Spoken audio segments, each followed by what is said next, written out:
نحمده ونصلي على رسوله الكريم اما بعد فاعوذ باللہ من الشیطان الرجیم بسم اللہ الرحمن الرحیم۔ ناظرین، دنیا میں ہی جنتی کہلائے گی وہ عورت جو نماز ظہر کے بعد قرآن مجید کی یہ سورت پڑھتی ہے۔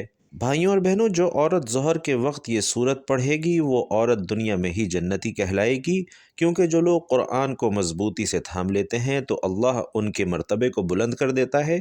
وہ دنیا میں بھی عزت اور مقام حاصل کرتے ہیں اور آخرت میں بھی جنت ان کا ٹھکانہ ہوتا ہے۔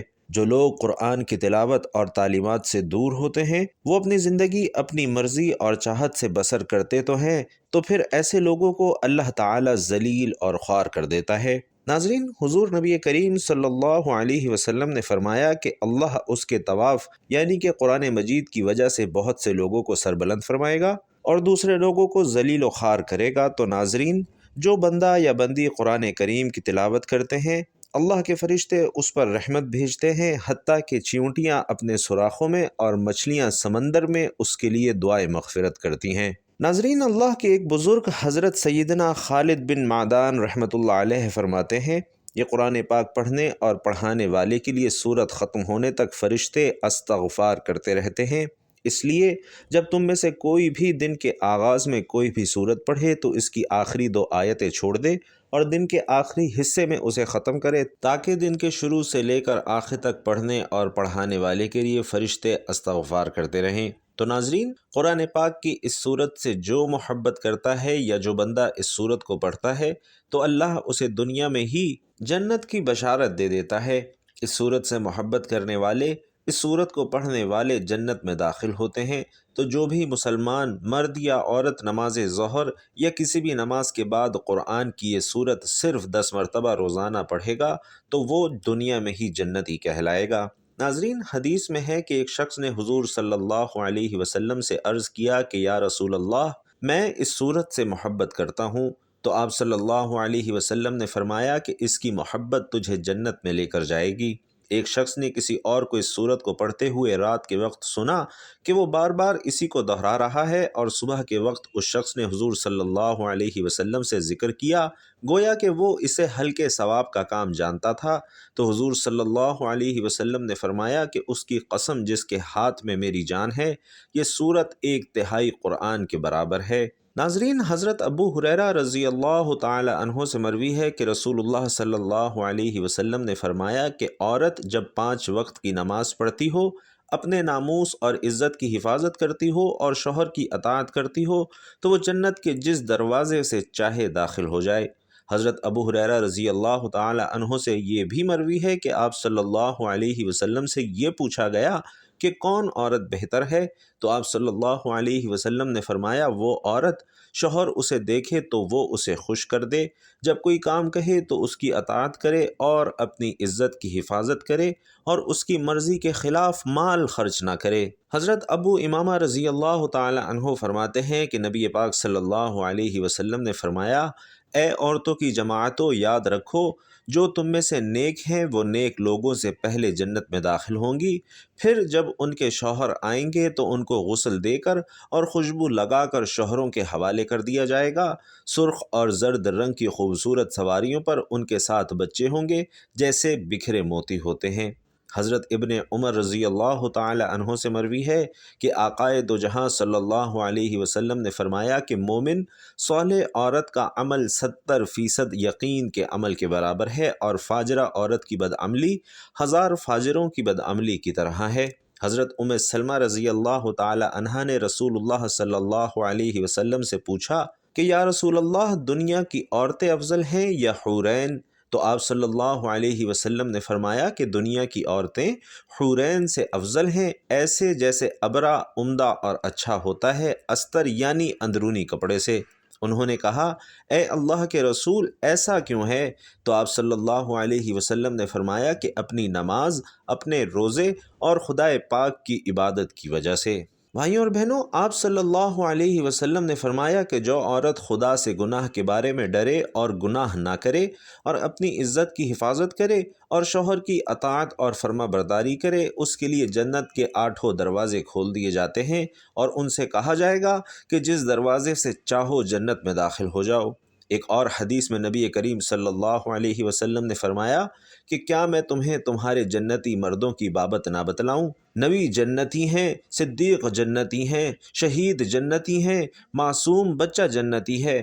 وہ شخص جنتی ہے جو اپنے مسلمان بھائی کی زیارت کے لیے شہر کے آخری کنارے پر محض اللہ کی رضا کے لیے جاتا ہے، اور تمہاری جنتی عورتوں میں سے ایک وہ عورت جنتی ہے جو خاوند سے بہت محبت کرنے والی، بہت بچے پیدا کرنے والی اور اپنے خاوند سے گہرا تعلق رکھنے والی ہو۔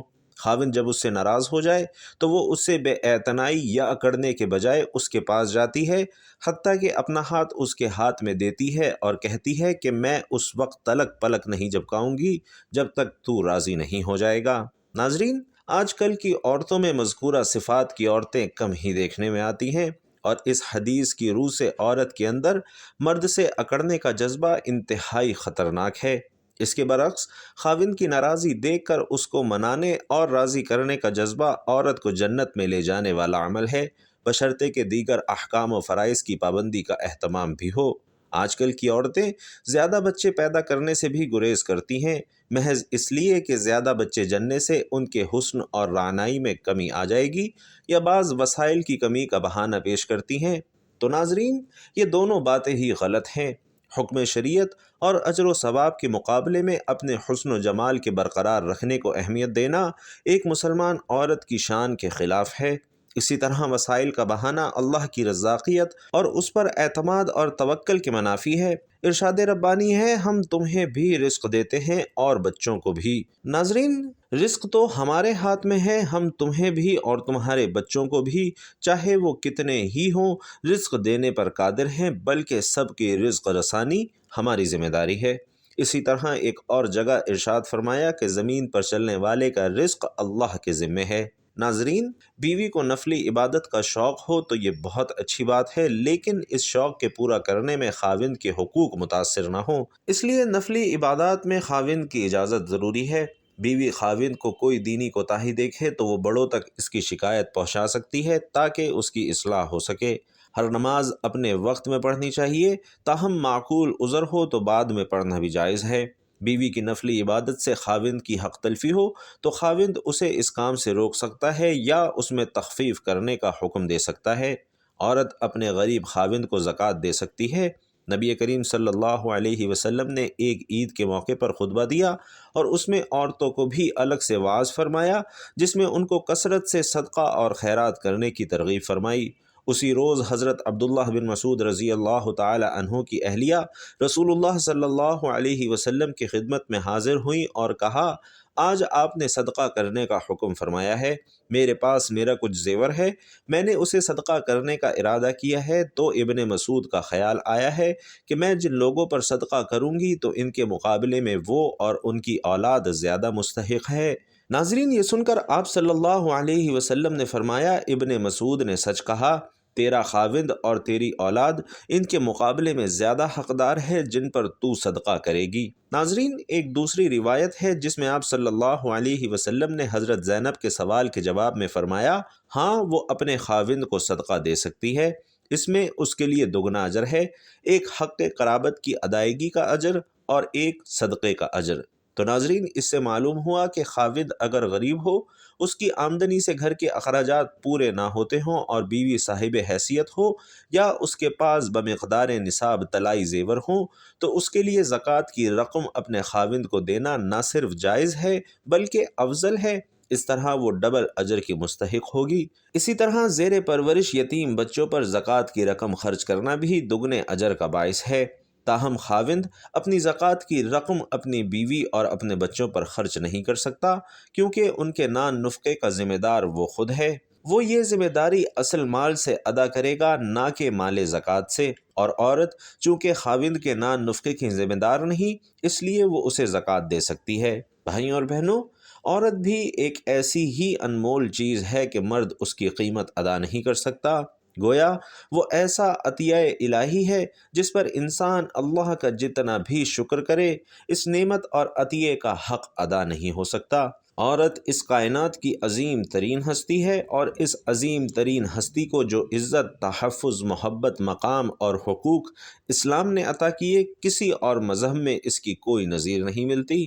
اسلام سے پہلے عورت کی حیثیت ایک زر خرید غلام سے زیادہ نہیں تھی۔ اس کا نہ کوئی حق تھا، نہ کوئی عزت اور مقام تھا۔ بیٹیوں کو پیدا ہوتے ہی زندہ دفن کر دیا جاتا تھا۔ پھر دین اسلام کی روشنی پھیلی۔ نبی کریم صلی اللہ علیہ وسلم نے لوگوں کو عورت کا مقام اور مرتبہ سمجھایا۔ اللہ رب العزت قرآن میں عورتوں سے متعلق رویے کی نشاندہی کرتے ہوئے فرماتے ہیں، اور جب ان میں سے کسی کو لڑکی کی پیدائش کی خبر دی جاتی ہے تو اس کا چہرہ سیاہ پڑ جاتا ہے اور وہ غم سے بھر جاتا ہے۔ پھر دین اسلام نے دختر کشی کی اس بہیمانہ رسم کو غیر انسانی فعل قرار دیا۔ بزبان نبی کریم صلی اللہ علیہ وسلم بیٹی کی پیدائش اور اس کی پرورش پر جنت کا پروانہ جاری ہوا۔ حضرت عبداللہ بن عباس بیان کرتے ہیں کہ رسول اللہ صلی اللہ علیہ وسلم نے فرمایا کہ جس شخص کے ہاں بیٹی پیدا ہو اور وہ اسے زندہ درگور نہ کرے، اسے ذلیل نہ سمجھے اور اپنے بیٹے کو اس پر ترجیح نہ دے تو اللہ اسے جنت میں داخل کرے گا۔ محترم ناظرین، مفسرین کہتے ہیں کہ زمانہ جاہلیت میں یہ دستور تھا کہ جب کسی شخص کی بیوی کے ہاں زچگی کے آثار ظاہر ہوتے تو وہ شخص بچہ پیدا ہو جانے تک اپنی قوم سے چھپا رہتا۔ پھر اگر اسے معلوم ہوتا کہ بیٹا پیدا ہوا ہے تو خوش ہو جاتا اور اپنی قوم کے سامنے آ جاتا، اور اگر پتہ چلتا کہ بیٹی ہوئی ہے تو غم زدہ ہو جاتا اور شرم کے مارے کئی دنوں تک لوگوں کے سامنے نہ آتا، اور اس دوران غور کرتا رہتا کہ اس بیٹی کے ساتھ وہ کیا کرے، ذلت برداشت کر کے بیٹی کو اپنے پاس رکھے یا اسے زمین میں زندہ گاڑ دے۔ دنیا میں جب دین اسلام کی کرنیں بکھرنا شروع ہوئیں اور اسے تمام مذاہب پر غلبہ حاصل ہوا تو گویا ساری دنیا کا نقشہ ہی بدل گیا۔ زمانہ جاہلیت کی رسومات کے بت ٹوٹ گئے اور اسلام نے لوگوں کو ظلمت اور جہالت سے نکالا، ان کی صحیح تعلیم و تربیت کی اور انہیں انسانیت کا کھویا ہوا مقام واپس دلایا۔ زمانہ جاہلیت میں بیٹی کو جتنا منحوس اور بد نصیب خیال کیا جاتا تھا، اسلام نے اسے اتنا ہی خوش قسمت اور بابرکت ٹھہرایا۔ یہاں تک کہ عورت پر کسی قسم کی سختی اور بوجھ نہیں ڈالا، اسے معاشی ذمہ داریوں سے مبرہ کر دیا۔ سو مسلمان خواتین کو بھی چاہیے کہ وہ اپنے دین کی بہت قدر کریں۔ دنیا میں کامیابی و کامرانی، عزت و عافیت، قلبی اور روحانی سکون کی آرزو مند ہیں اور اخروی زندگی کی بھلائی چاہتی ہیں تو شریعت اسلامی کی پاسداری کریں اور احکام الہی کی پابند رہیں۔ یاد رکھیں کہ اسلام میں عورت کا مقام متعین کرنے کے ضمن میں بھی اس کی فطرت کو پیش نظر رکھا گیا ہے، کیونکہ اسلام عین دین فطرت ہے۔ اس نے مرد اور عورت دونوں کو یکساں حقوق دیے ہیں، بلکہ عورت کو تو ماں کے روپ میں ہر رشتے پر فوقیت عطا کی گئی ہے، مگر دونوں یعنی مرد و زن کا دائرہ کار الگ الگ ہے، اور اس حوالے سے آج کی عورت کو سنجیدگی سے سوچنے سمجھنے کی ضرورت ہے کہ اللہ پاک نے اسے نسلوں کی آبیاری جیسا انتہائی اہم کام سونپا ہے، تو اس کی ایک غلط سیکھ، ایک غلط قدم اور رویہ پوری ایک نسل تباہ کرنے کا باعث بن سکتا ہے۔ آج کل عورت کی آزادی کے نام پر جو کچھ ہو رہا ہے، جو خناس اور زہر اس کے ذہن میں انڈیلا جا رہا ہے، وہ اس کی دنیا اور آخرت تباہ کر سکتا ہے۔ تو میری بہنوں، میری بیٹیوں، یاد رکھو، اس کائنات میں مرد و زن دونوں کو الگ الگ ذمہ داریاں دی گئی ہیں۔ ایسی کون سی آزادی ہے جو ہمارے دین میں خواتین کو حاصل نہیں ہے؟ یہ دین فطرت ہے، تو اس میں ایسا کچھ ہو ہی نہیں سکتا جو کہ فطرت کے خلاف ہو۔ خدا را اپنی ذمہ داریاں سمجھیں اور راہ حق پر چلیں کہ اگر غلط رستے پر چلتے چلتے موت آ گئی تو ابدی زندگی بھی تباہ اور برباد ہو جائے گی۔ جو لوگ آزادی کے نام پر آپ کو اللہ کے راستے سے بھٹکا رہے ہیں، ان کی سازشوں کو سمجھیں، پہچانیں اور ان کا اعلی کار بننے سے گریز کریں کہ اسی میں دنیا اور آخرت کی بھلائی اور کامیابی ہے۔ محترم ناظرین، اب چلتے ہیں آج کے وظیفے کی جانب۔ تو ناظرین، قرآن مجید کی یہ سورۃ الاخلاص ہے۔ ایک روایت میں حضور نبی کریم صلی اللہ علیہ وسلم فرماتے ہیں کہ جو شخص اس سورت کو 10 مرتبہ پڑھ لے گا تو اللہ اس کے لیے جنت میں ایک محل تعمیر کرے گا۔ اس پر حضرت عمر رضی اللہ تعالی عنہ نے کہا، یا رسول اللہ، پھر تو ہم بہت سارے محل بنوا لیں گے۔ تو آپ صلی اللہ علیہ وسلم نے فرمایا کہ اللہ اس سے بھی زیادہ اور اس سے بھی اچھے محلات دینے والا ہے۔ ایک اور حدیث میں ہے کہ جو شخص اس سورت کو 50 مرتبہ پڑھ لے تو اس کے 50 سال کے گناہ معاف ہو جاتے ہیں۔ سبحان اللہ! تو ناظرین، کتنی فضیلت اور اجر و ثواب ہے اس چھوٹی سی سورت کا۔ تو آپ سب بھی نماز ظہر کے بعد یا کسی بھی نماز کے بعد یا رات کو سونے سے پہلے کم از کم 10 مرتبہ سورۃ الاخلاص ضرور پڑھ لیا کریں۔ اس صورت کو پڑھنے سے دنیا میں بھی اللہ آپ کو اجر و ثواب عطا کرے گا اور آخرت کی تیاری بھی ہوتی رہے گی۔ بھائیوں اور بہنوں، اگر کوئی مسلمان قرآن پاک پڑھنا نہیں جانتا تو سب سے پہلے قرآن پاک پڑھنا ضرور سیکھیں اور اس کو پڑھنا اپنی زندگی کا مشن بنا لیں۔ جب تک آپ قرآن پاک دیکھ کر پڑھنا نہیں جانتے تب تک سورۃ الاخلاص یاد کر لیں، کیونکہ اس کے بے شمار فائدے ہیں۔ یہ صورت الفاظ میں چھوٹی لیکن فضائل میں پہاڑوں سے بھی زیادہ وزنی صورت ہے۔ یہ صورت اللہ کی توحید بیان کرتی ہے۔ اس صورت کو 3 مرتبہ پڑھنے سے ایک پورا قرآن پاک پڑھنے کا ثواب ہوتا ہے۔ تو اس لیے اگر کوئی مسلمان قرآن پاک نہیں پڑھ سکتا تو قرآن پاک پڑھنا ضرور سیکھے اور روزانہ سورۃ الاخلاص باوضو ہو کر 200 بار پڑھنے سے 9 فائدے حاصل ہوتے ہیں۔ اللہ تعالیٰ 300 غضب کے دروازے بند کر دیتا ہے، مثلا دشمنی، قہر، فتنہ، ناراضگی۔ اور یہ آپ سب کو معلوم ہوگا کہ جب اللہ ناراض ہوتے ہیں تو اللہ انسان سے نعمتوں کو چھین لیتا ہے، اور جب اللہ راضی ہوتا ہے تو غضب کے دروازے اللہ بند کر دیتا ہے اور انسان پر رحمتوں کے دروازے کھول دیتا ہے۔ اس کے علاوہ 200 مرتبہ سورۃ الاخلاص پڑھنے کا فائدہ یہ ہے کہ اللہ اس شخص پر 300 رحمت کے دروازے کھول دے گا، رحمتیں ہی رحمتیں برسائے گا۔ اور اس کا تیسرا فائدہ یہ ہے کہ اللہ 300 رزق کے دروازے کھول دے گا۔ ناظرین، آج کل ہر شخص روزی کی پریشانی، رزق کی پریشانی، کاروبار، نوکری کی پریشانی میں مبتلا ہے۔ اس لیے روزانہ 200 مرتبہ سورۃ الاخلاص باوضو ہو کر پڑھیں۔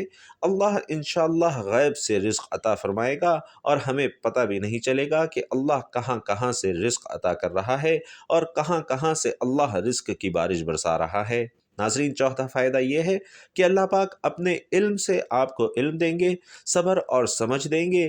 اس لیے جو طالب علم ہیں، استاد ہیں، ان کے لیے یہ وظیفہ بہت ہی زبردست ہے۔ اس کا 5واں فائدہ یہ ہے کہ 66 مرتبہ قرآن پاک پڑھنے کا ثواب ملے گا، اور اس کا 6واں فائدہ یہ ہے کہ 50 سال کے گناہ اللہ معاف فرما دیں گے۔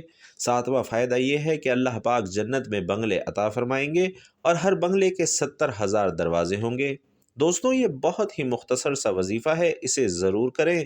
8واں اس کا فائدہ یہ ہے کہ 2000 رکعات نفل پڑھنے کا ثواب ہوگا، اور 9واں فائدہ یہ ہے کہ جب بھی مرے گا جنازے میں 1,10,000 فرشتے شمولیت کریں گے۔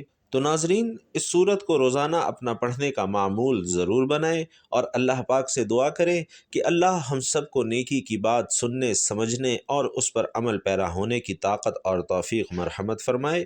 میرا سنانا اور آپ کا سننا اپنی بارگاہ میں قبول و منظور فرمائے، آمین یا رب العالمین۔ ناظرین، ویڈیو پسند آئی ہو تو کمنٹ باکس میں ایک بار صدق دل سے سبحان اللہ ضرور لکھ دیجئے گا۔